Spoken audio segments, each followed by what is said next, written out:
Hello there, Dice Masters players. My name is Michael Power. I was lucky enough to manage to scrape a win at the UK Nationals at the weekend just gone.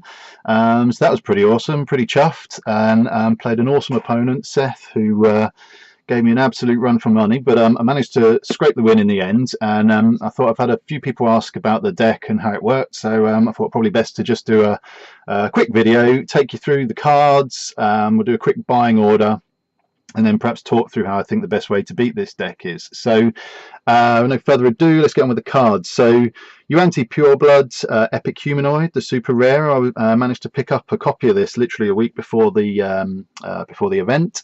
And the whole deck really revolves around this, because she's got that awesome ability that when you buy action dice, she triggers and she does loads of damage. I used to do even more with Cube, but obviously a lot of people thought with the removal of Cube she wouldn't be quite so relevant. But I saw a few blogs and YouTube videos where it mentioned Yuan-Ti and the Pseudo Dragon combo, so Pseudo Dragon being the second element to this deck, and Pseudo Dragon is just that multiplier, and it's like with any good Dice Masters deck, you want some damage multiplier in there. So whether that's like a pinging a Fix-It or Dum Dums, those sorts of dice where effectively you're just getting loads of extra damage just by doing extra things or fielding extra things. So that's the sort of the core combo. To fuel the Yuan-Ti Purebloods action dice, I got the two single action dice cards, and like I say, they're really there for fuel. They're also to have two of them, so I've played this deck a few times before the event where I played it with just one of these, and again, super powerful, but the problem is you've only got one of them, so you're kind of relying on getting that symbol dropping, and I'm not a big fan of relying on a 1 in 6 chance or 2 in 6 chance to get that. So if you get the two of them, that's even better. And then to back that up, you've got momentum, which is also a single cost. So worst case scenario, and I don't get shields, question marks, or fists, I can use whatever else I've got to buy momentum dice. So the other cool thing then about these action dice is they actually have good effects. And to be fair, they weren't picked for their effects originally, but Bat Signal is probably my favourite. So with this, whenever you could use a global ability, you may send this die to use pile, give target non-villain character +1 attack until the end of the turn, and then the important bit is the last sentence.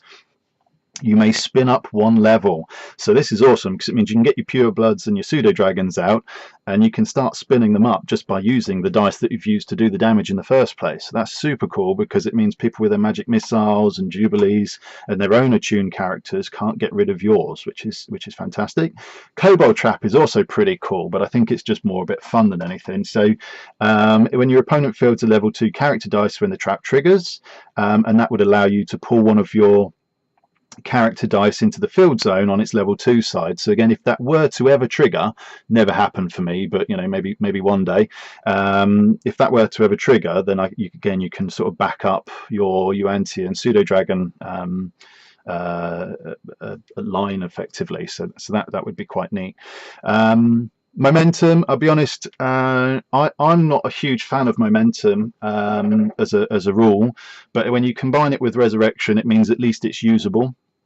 And more importantly, what I found with momentum, because I did use what was it, improvised weapon was another one I tried in this over the course of the weekend as I was testing it with a friend. And the problem with improvised weapon is that there are a lot of decks and builds out there that seem to benefit from improvised weapon. So it made it useful for my opponent to buy it. Whereas momentum, I find more often than not, if their deck isn't designed to use it, it just screws up their buying order and stitches them up eventually. So in one game I had a guy buy all 3 of them on turn 2, and it just polluted his bag. So again, it's a good card because it's pretty useless to my opponent, or semi-useless. So that's the sort of the bulk of the win con. On the left here, my goal here is to really get my Yuan-Ti and my Pseudo Dragon out early and then just start hitting for damage. Then on the right hand side we've got our support for that. So starting with resurrection, everybody knows what resurrection is, why you use it. What you'll notice is this deck doesn't really have any ramp. So resurrection is there purely for bag control, because you've got to make sure that you're managing the number of dice that are in used and how many are in your bag, so that you're constantly buying stuff and pulling it through the next turn. And what you'll usually find, or what I usually find with this deck, is there comes a point at which it's at some point or other in the game, I will need to fill my bag with just hundreds of dice, because I'll have, you know, all of my sidekicks, I'll have all of my bat signals, kobold traps, stuff like that, and you've got to really time the point at which you do that, because you can imagine that kind of number of dice in the bag, it's a long time before you're pulling anything new in. So again, you've got to be a bit careful on managing that. So that's Res. Shriek is there because Shriek, the only way to deal with another Shriek is with a Shriek, really, or that's in my opinion the best way. And the other thing is that Shriek is one of the few cards that's cheap, one of the few control pieces that's cheap enough to get out in advance of this combo winning. So if they go for a bishop or a blob or something like that, again, it's that extra point. It's probably going to mess up their own win cons. So if they do get one of those two cards, to be fair, you're probably still going to push through just with one of these two guys. So that moves us on to these two guys. So Zandala Kimber, Destined for Greatness. Now this is the uncommon, and she's so cool. She's a 3-cost bolt.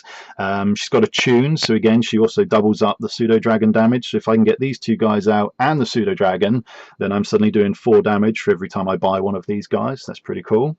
And it also turned out that she had an awesome ability as well. So when Zandala Kimber would be KO'd, instead clear all damage from her if your opponent has any good character dice. Now there aren't many good character dice in the game other than a gold dragon, so she's actually quite good at defending against a gold dragon. And she's also got an awesome stat line of defense line of 3-4-6, low on attack, only 1-2-2, but that defense of 3-4-6 and the fact that you can be spinning her up with bat signal to get her to that top side, again gives you good defense against quite a lot of decks, to be honest. And then finally on the right hand side you've got the old Ring of Winter and Gold Dragon, Paragon Dragon, so the rare combo. Ring of Winter, 2-cost action dice, so again quite handy with these guys, so it can be used for that. Also, if you want to sort of wrong foot your opponent, or if they've already blocked you, you anti maybe, then it gives you the option to go a different win con. And Gold Dragon, the rare one, is pretty cool. It's Breath Weapon 3, which I'll be honest, I think it's okay, but I find getting three energy spare without any ramp is actually quite a challenge for me. So he's more there for the attune. So I'm looking to use Gold Dragon, have him sat out in the field, and combine him with one of these two guys and Pseudo Dragon, so that the attune ability is doing damage basically. And you can imagine, I mean, I only got one game where I got all 3 of these guys out, and I think unfortunately one of them had been blocked. But if you can get all 3 out, you only need to buy 3 action dice, and you've got a 24 points of damage. So again, really powerful. I'm not convinced this is the right Gold Dragon now. I think the attune bit is the bit that kept him in, but I also quite like the uncommon, because the uncommon has the Breath Weapon Reflection ability. So if your opponent does play the Gold Dragon card or any other, and they use Breath Weapon, it also reflects back onto them and all of their characters, and that was a tough call between the two. But I think in this deck, attune is the kicker. So that's the deck. That's how it works. Oh, sorry, that's the deck. That's the cards involved. So let's have a quick run through the buying order. So the starting point then, let's say we're going player 1.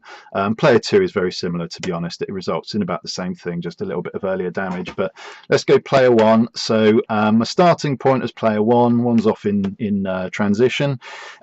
So first of all, what I want to do here is buy a Yuan-Ti. And if there's either a PXG, or if not, basically I want to end up with a sidekick in the field. That's the goal for turn 1, is Yuan-Ti and a sidekick in the field.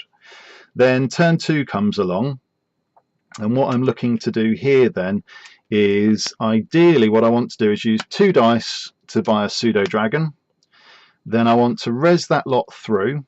Now this is where it gets a bit, and again depending on whether you're turn 1, turn 2, and you're quite often looking to see what ramp your opponent's got. So if you can take advantage of their Heimdall, so if they've got Heimdall, this thing just rocks. If they've got their own res, then you can res twice. Obviously, is it not Villainous Pact, where you get the mask, which is equivalent to Resurrection, or similar to Resurrection. So again, you've got quite a few options, but in this one let's just go with my own cards. So I've resed over these guys. I've got 1 energy left, and what I'm going to do with him is just buy a bat signal. So that's sat there. So turn 2 that was. So then we're on to our turn 3. So at this point our opponent's probably starting to get things like Shriek out if they know what's coming. If they have no idea how this deck works, then they may well just be working towards their own win con and just have a sidekick out or something. Or sorry, so we're going first. So yeah, we're still in the lead here with our buying order. So let's go turn 3. So ideally what I want on turn 3 then is I want to get these guys out. Hopefully there's no magic missiles in the game, stuff like that. But I want these out really on their 0 face, because what that does is it leaves me with my three energy here to do stuff. Now, in a perfect world, what you want is you want your opponent to have a fixer. So if they've got some sort of fixer, fantastic, because what I can do is pull this guy back, and I'm going to assume they have for the purpose of this, because I found a lot of people do seem to run a fixer of some description or not. And this is all about the perfect game. So let's say they've got a fixer. So what I'm going to do here then is I'm going to spend 3. Now you've got a couple of choices here in this deck. Now if the opponent really has no idea what's coming, you might just go for it and just go for it basically, and think, well, actually, do you know what, I've got these 2 guys out. Every time I buy an action dice I'm doing 2 damage, so let's just buy 4 action dice and there's 8 damage off the bat, and just hope that you can get another 16 or so over the next turn or 2. However, not 16, sorry, 8 damage over the next turn or 2, 12 damage. I'll get the number right in a minute. I'd hope I could remember maths. But anyway, the idea is you can see what happens. You know, you're just going to go for it and just go straight down their throat. However, I think in playing it a few times, I think the right buying order is actually to buy a Zandala Kimber at this stage and keep on the whole sort of getting your setup in place. And then ideally what we're going to do is res that lot over. So obviously there's 6 dice there, so something's getting left in the bag, so it's not ideal. This is one of those decision points again. However, let's assume let's go with a nice perfect world. So we've got 1 left in the bag. That's going to be our sidekick, and what we're looking for then here, so this is our turn 4. So our opponent, again, let's say turn 4, so our opponent has just had their turn 3, so they probably brought out Shriek if they know what's coming. If not, then they'll be doing something else. Either way, you know, you're probably, in reality, you're going to have something to deal with, but let's assume they have no idea what's going on. And so what we want is we want it to land like this with a 0 cost Zandala Kimber, so she comes out for free. Now I've got 5 energy here, and because bearing in mind we've done no damage by this stage, so we've got to, you know, my opponent's still got 20 damage I've got to deal with. So I'm going to spend 3, and I'm going to buy a actually let's move these guys down because they're now in use. So I'm going to spend 3. I'm going to buy 3 Kobold Traps, so that's 4, 8, 12 points of damage, and then I spend these guys here, these 2, and buy another 2 bat symbols, and that's 16, 20. So 20 points of damage, turn 4, and to be honest, there's quite a lot of options. I find it's more likely to be a turn 5 or 6 in reality, because again, you're going to have to deal with Shrieks and probably go a bit longer than that. But you know, you can see this is quite capable, quite easy to get a turn 4 win with. So how do you beat this? Well, in playing it, people brought out bishops, blobs, shrieks, combinations of them, gold dragons, and I found it worked around quite a lot of those things, because usually what they were targeting was the Yuan-Ti Pureblood or the gold dragons with the shrieks and stuff like that. Bishop is okay, but when I'm able to ping for what, potentially 4 damage a turn by the time a bishop's out, I only need to hit him with, I only need to buy 2 action dice, and I've only used 1.5 of those action dice to take him out of the game. And then I buy another 3 action dice, and that goes immediately on my opponent. So I don't think Bishop is part of the solution, but I'm not sure he is the one that everyone thinks. Scarlet Witch, again, kind of useful, because you know, if I'm trying to roll the action dice, then she comes into play. But as you can see, I'm more interested in buying than I am necessarily rolling them. And to be honest, I find it's quite good when she's out, because it means I'm more likely to roll these on energy, and I can buy more. I can do more damage if that's on a double face than I can if it's on an action face. So again, I think I quite like them pulling out Scarlet Witch, if I'm honest. I think the trick is shrieking Pseudo Dragon, and I think that's the thing, is being able to stop that multiplier. I mean, it didn't happen in any of the games, but that would be my view, that that's probably the right way to do it. So anyway, have fun, enjoy. I I hope this doesn't ruin the meta for everybody, but ultimately, I was able to win a Nats with it, so I'm quite chuffed. And yeah, have fun and speak to you soon. Cheers, bye.